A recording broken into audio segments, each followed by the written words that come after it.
Hey, happy Sunday. And to you guys too. How are you? Good. Sunny. Oh, yes, Yeah, you look well. you do. You're you're handmade fresh. Handmade Oh, and fresh. It is so nice to meet you, Carol. I'm so sad that I missed out on you when you were in Ireland. That was the one Comic-Con that we couldn't make.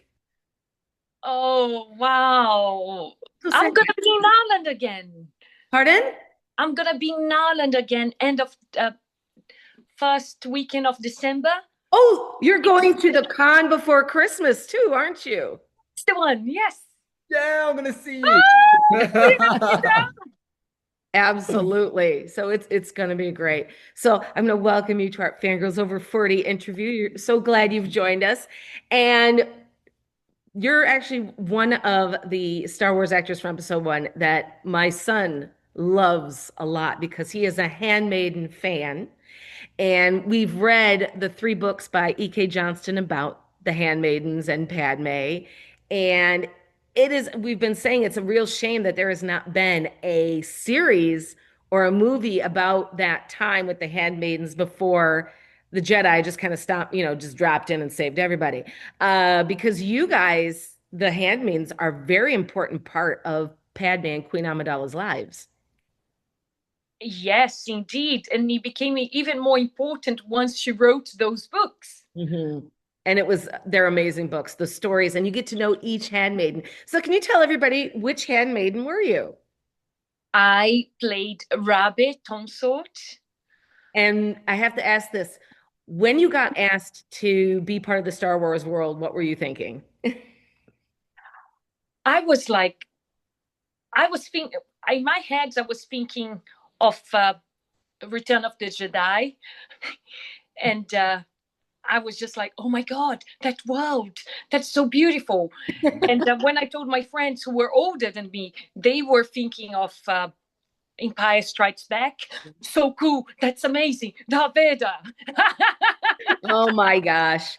But I mean, coming into that, like when you were given the role and you were told who Rabe was, did they have a lot of a backstory or was it just kind of well, you're the handmaiden to Queen Amidala? Well, it because it was so secretive at the time, so we didn't know much, Oh, and including the Queen, like Natalie Portman. I remember the first day of shooting when we arrived, and she was there. Her mum was there, and after a day or two, then her mum is like, "That is so strange. Why these young girls look similar to my daughter? What's going on?" it's the story, it's the secret. Um, because I think a lot of people when the prequels came out, they were like, well, okay, so she's gonna get with Anakin, but Padme and her handmaidens are very important through that whole Clone Wars era because they're the ones who you were kind of as in the books it says you were a unit, you did espionage, you did spying, you did all this great stuff as a unit. And I think that when you see these characters in episode one and you've then read the books, it gives your characters so much more life, and you can really look through just the few scenes that you might be in and going, I know what's going on in the background. So But yeah, but you know with Lucasfilm they don't tell you anything. You know? Exactly. Yeah, you don't know you're gonna be somebody's security attaché until they say, okay, now that's when you step in. and you do you guys have, so since you both have been in the Star Wars universe, I'm going to ask, um, looking at each other's movies. Okay, so let's say you look at Solo, you look at Phantom Menace. What is a favorite part of that other film that you like that stands out to you? Well, for the Phantom Menace, there's no better sequence than when they don't realize that the handmaidens are the doubles of the queen and can Yeah. step in at any given time, so that the queen can move around in secret. I think that was one of the most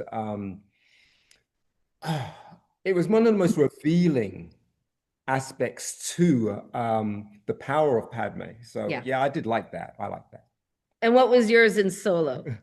Well, I have to say I haven't seen them all yet. Oh, we got to. We've got to. Oh no. So now, guess what you get to do tonight, Carol? You get to go watch Solo. But in any of the new movies, has there anything that's really struck you as being really kind of, oh, that's really interesting, or that's really exciting?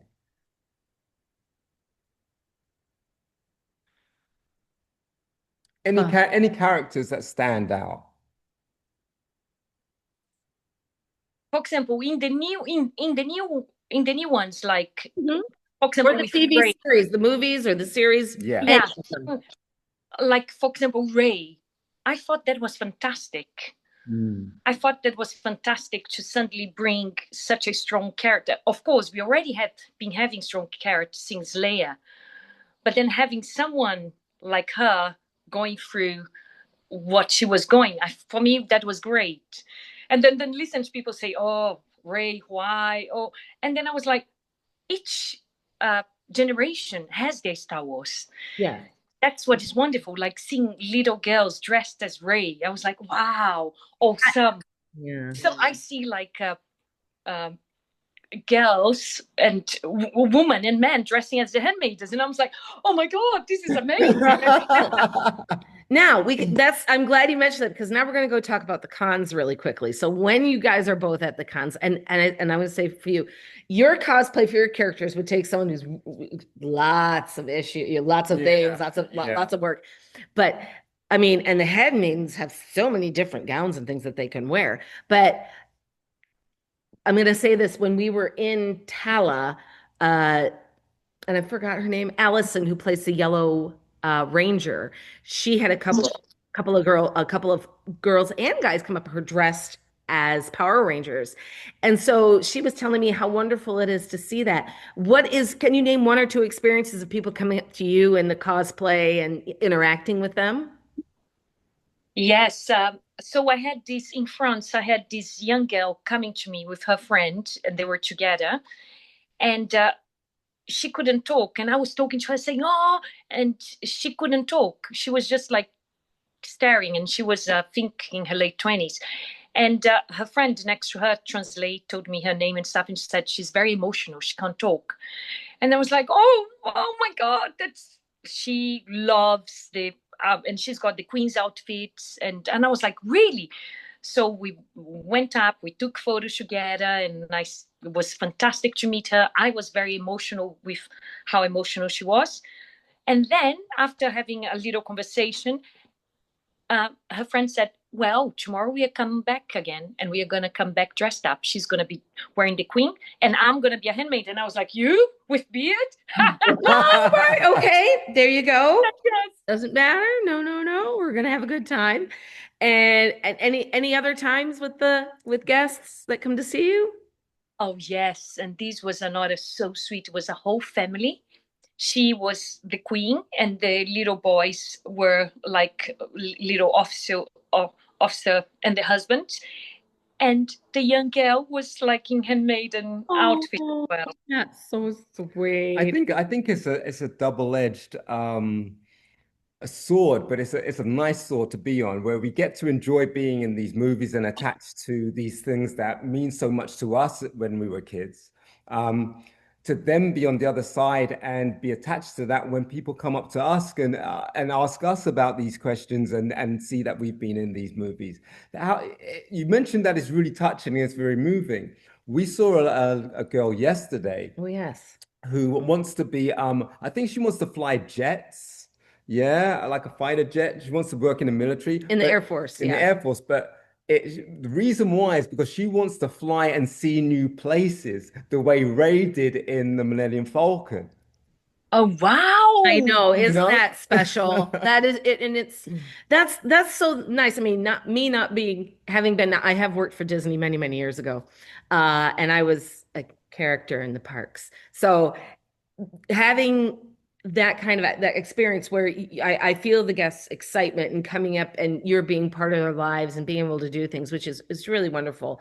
And I think when people People who have not been able to do that, who've not had that experience of actually bringing someone's character to life for them, that is a very special thing that you get allowed to do in your life.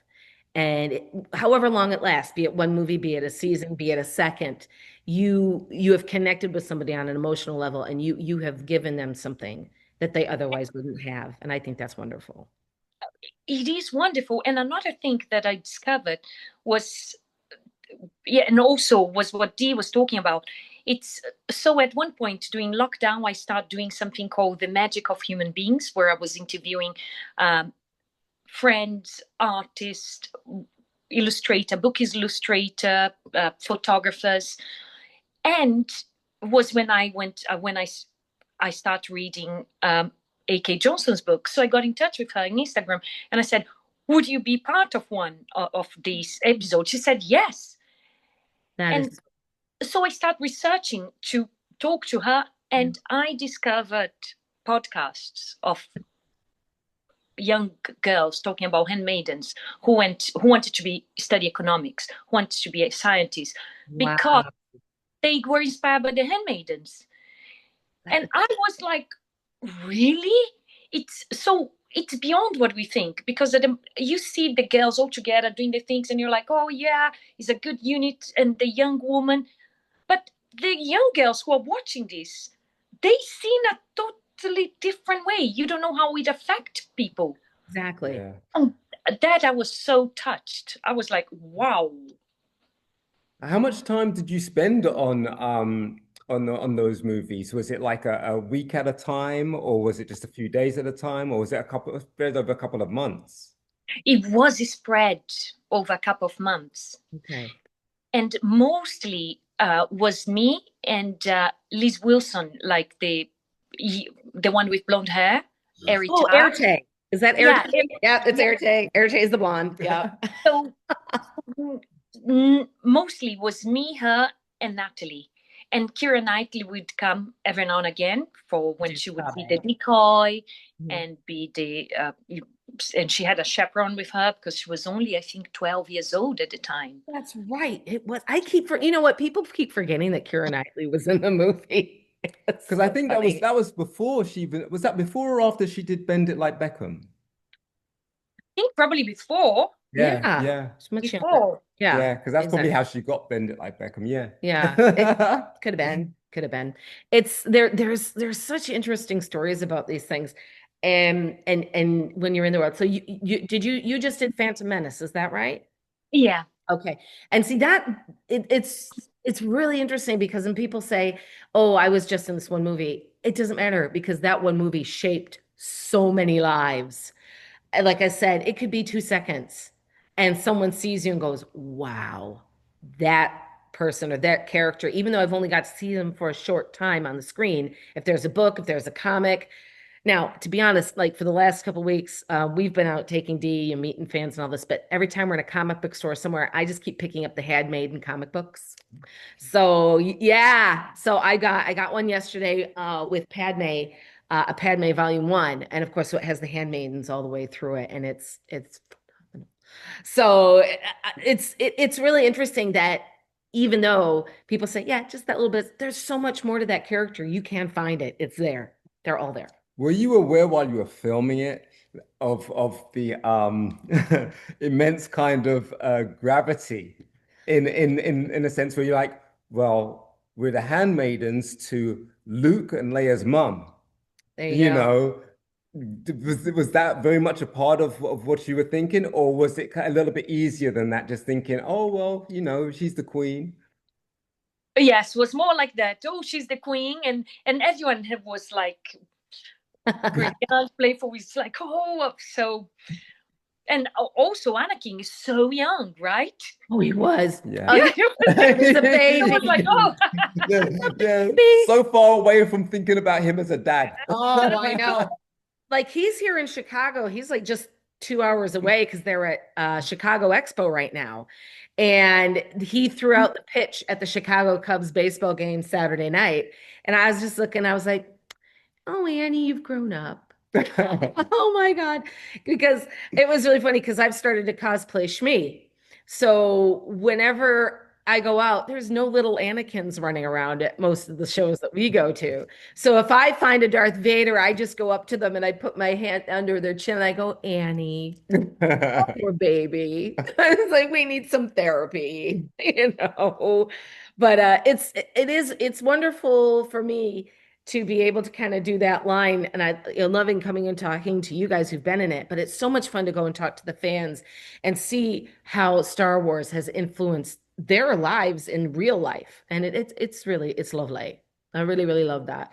Like, what did your family think about it when you got the call? Like, I think they were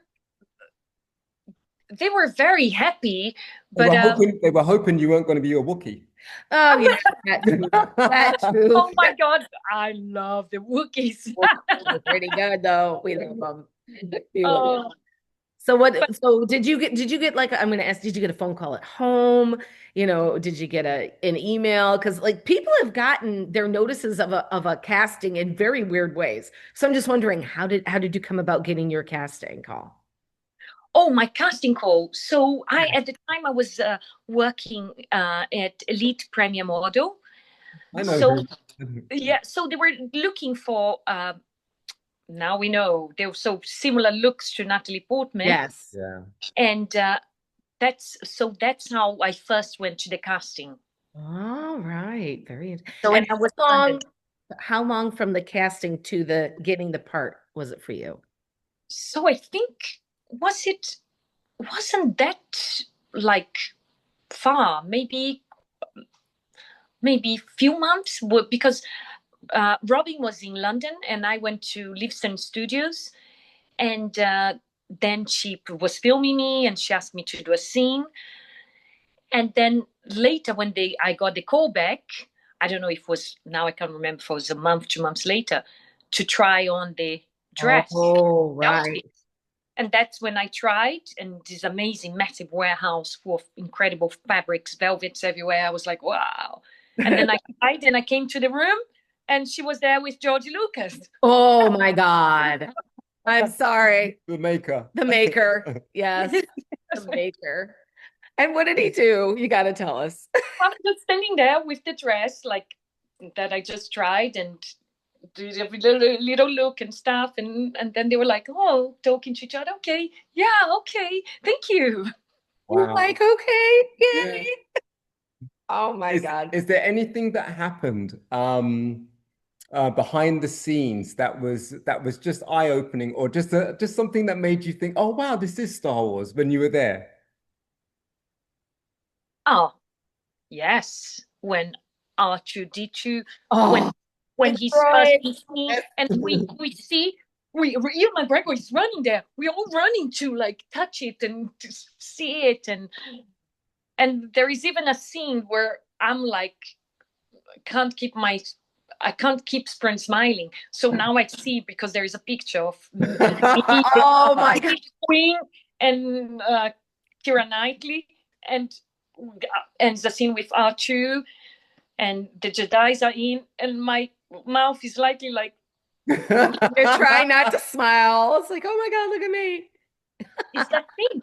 So, wow. The other interesting thing about the Phantom Menace is Naboo, the planet itself, is the beginning for so many things. Not only is it Padme and the handmaidens, R2 is a Naboo droid. I mean, nobody thinks about that. That's where R2 came from. And of course, it's Chief Palpatine's home planet. A little scary, but there you go. So, I mean, Naboo is at the center of Star Wars, really, because all these important players are from this planet. And when you were doing, I mean, sorry, it's really nerdy now, but like when you guys were on set, did George sit down and say like, okay, did he fill you in on anything, or did they said, right, here's your lines, let's go? No. No. One script a day was always right. We're gonna change this today. We're gonna do this today. We're gonna do that today. Is that how that kind of landed for you, Dee, when you were doing yours too? Yeah, A you don't, page a day? Is that like? yeah, and sometimes you don't find out until you're actually there on the day, and it'll be series of things like they'll tell you, oh, you've got a fitting. Okay, so you go to the fitting, and I'm thinking, oh, I'm just like everybody else in CFX. So I'm just going to be in the background with something or whatever occasionally. And then it will move on to the next day. Oh, now we want you to try on this specific head. And it's like, oh, okay, all right. And then they say, oh, now we need you to go and do some voice coaching with this guy. And I'm thinking, voice coaching? Yeah, what's happening? You know, and What's you know, happening? but then it gradually builds up Yeah. throughout the production. But it's a fascinating process because half the time, if they did tell you, it wouldn't make any sense anyway because you don't know the whole script. Yeah. But yeah, they are extremely secretive, as we know. Yeah. And Yes, Lucasfilm. That's it. The one thing that watching the films as I was growing up, and then wondering why are we getting episodes 4, 5, and 6, and now we've just jumped to 1, 2, and 3. To be fair to George, I think it was a pretty good idea because if we had watched one and then all the way through, I don't think it would have made that big of an impact really going through and knowing that baby Anakin was eventually going to be Darth Vader. It's kind of, I think, very shrewd on George's part to throw him in there and say, hey, he was this little kid. Now, how do you feel? You know? yes, yes. It's not, I don't think that was He's a bad. human being. Exactly. And I think that is absolutely amazing. So to ask you about your career, did you start off as wanting to be an actress or be part of, film industry, or as you said, you were a model? Is that what you started off as, or what was your path in life? Well, the interesting thing was I wanted to act. So when I got to my modeling agents, I was like telling them, oh, anything like commercials or anything that needs that I can Move. perform, like catwalk, anything. But I was very short. The shortest in my agency. So and I end up doing some catwalks, which was incredible, and I love them because then it's performance. Yes. Yes. I would always tell them anything commercials, performance, put me on. They're like, okay. So yeah, so then also did some commercials, some music videos. So always more into the performance side. Funny, that's how I kind of know Elite Models and Models One and all those agencies because before I ended up in Star Wars, after the band, I was a stylist. And so I was working with photographers and created concept shoots. And so it didn't technically matter how tall the models were. I would go to the modeling agency and they'd give me these cards, your modeling cards with your photo on the front, and then the smaller photos on the back with your measurements and stuff like that. And then I would see what would fit whatever concept we were shooting. Yeah. But that was they looked forward to that because also the new models that were coming through were looking for diverse things on their resume. Yeah, but that's how I found out about Elite and things like that. But I knew about those things. Yeah. That is so cool. So to ask you, what did you do after the Phantom Menace? After the Phantom Menace, so it was a strange time because then after the Phantom Menace, I start studying acting with this American teacher called Jack Waters. Okay. And he would teach in LA, New York, Paris, and London. Right. And it was fantastic. But then my brother died. Oh. And then I went and at the time I had an agency in London and I was going for castings. And my accent for here and my look was very specific castings that came for me, very specific. And things like the mermaid with wild hair, devouring, half naked, devouring the man. And I was in my early 20s. I was like, don't think I want to be half naked and devouring man. Yeah. No, not yet. We're okay. Hang on, put a pin in that. Okay. So lots, all because I was the way I looked. And at the time was things like Trainspotting and period dramas, Jane Austen. So I wasn't really fitting unless I wanted to play like there were things like things like that, mermaid or the kind I suppose yeah. So it was very typecast and my age at the time, I was like, no, I don't want to do that. No, I don't want to do that. Then my brother died and then I went to Brazil and then I spent a time there. And then in between, I was just thinking, I need to get my creativity out somehow. And at the moment I want to be making. And that's how I got involved in puppetry. I start doing I start because through making and performance. So I start doing it, but suddenly I got back to performance because then I was casting, going on tours with performing with the puppet and also as myself. So that was an interesting journey as well. And then I went to study theatre practice in the Royal Speech Col Royal School of Speech and Drama. That's it. And I did a master's there, and there again was doing short films, was collaborating with other students, which was so amazing. I was like, and creating performances. And then I went in a period of doing shows with school children. Ooh. I went, yes. So then I started making shows, but teaching the children how to perform. Oh, that's But brilliant. you see, I was talking to Beth about that period of time in the UK, just before Good Will Hunting and after Good Will Hunting, where a lot of the British film industry were like saying, "Oh, we wouldn't do that. We want to make cheap movies, really, really good, really, really Yeah. good, and then make loads of money and be Oscar winners." And the only one who really came out on top of that was Guy Ritchie. Yeah. But then everybody else who was creative decided, well, you know what, we're going to have to try and do this ourselves. Yes. And that's where the aspect of that being sincere to that creative spirit that you have, would lead you to somewhere as beautiful as heartfelt as puppetry. I love puppetry. Yes. Yes. Puppetry is But great. then it's almost like it feeds your soul just to give you enough energy to then say, oh, you know what? Let's film it and let's make something else, or let's create a play, let's create a show. Yes. But it's that sincerity that comes with that performance. But it's one of these things where you're saying, well, them typecasting me isn't going to hold me back. No. You go off and you'd Yeah. go off and do your own, and that's But really yeah, great. yes, Exactly. yeah. So I just want to thank you for being with us today, Karol. It's wonderful. And we're definitely going to bring you back on, hopefully sooner rather than later, because we have a lot more to do. I just want to thank Zoom for having a 40-minute tag on their freebie accounts. Thanks, Zoom. That's fantastic. You need to improve that. But anyhow, we're just really glad that we got to talk to you, and we will be seeing you in December at the Yeah. Conference for Christmas. Thank you for bringing this beautiful guest on. Those Not a bother, not a bother. I can't wait to see you. It's gonna be a great one. Totally. So to all our listeners out there and watchers on YouTube, may the force be with you on your way to Mordor with your letter from Hogwarts, and live long and prosper. May the force be. What?